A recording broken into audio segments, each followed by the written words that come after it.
Qafqaz regionunda ilk dəfə olaraq Azərbaycanda meyit donorun ürəyi transplantasiya edilib. Bu barədə Səhiyyə Nazirliyi və Mərkəzi Klinika birgə məlumat yayıb.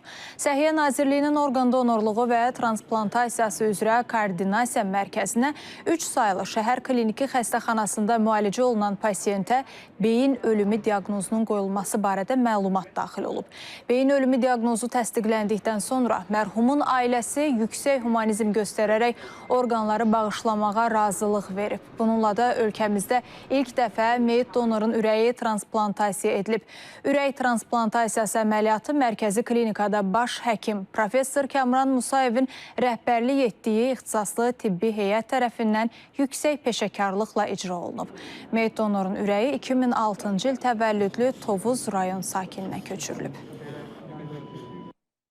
Ölkəmizdə meyitdən orqan transplantasiyası kimi mürəkkəb bir prosedurada uğurla icra olunur. Hər şeydən əvvəl onu qeyd etmək istəyirəm ki, meyitdən orqan köçürülməsi, xüsusilə ürək transplantasiyası həmin ölkənin səhiyyə sisteminin bir keyfiyyət göstəricisidir. Əsas keyfiyyət göstəricilərindən biri hesab olunur. Hazırda kafidir, bəli, vəziyyəti keçirdiyi əməliyyata uyğundur. Gördüyümüz işlərin sayəsində 2 ildən sonra ilk dəfə Azərbaycan vətəndaşının yaxını onun orqanlarını ölümündən sonra bağışladı. Və ilk dəfə, Qafqazda da ilk dəfə qaraciyər köçürüldü, böyrək köçürüldü və gözün buynuz qışaları köçürüldü.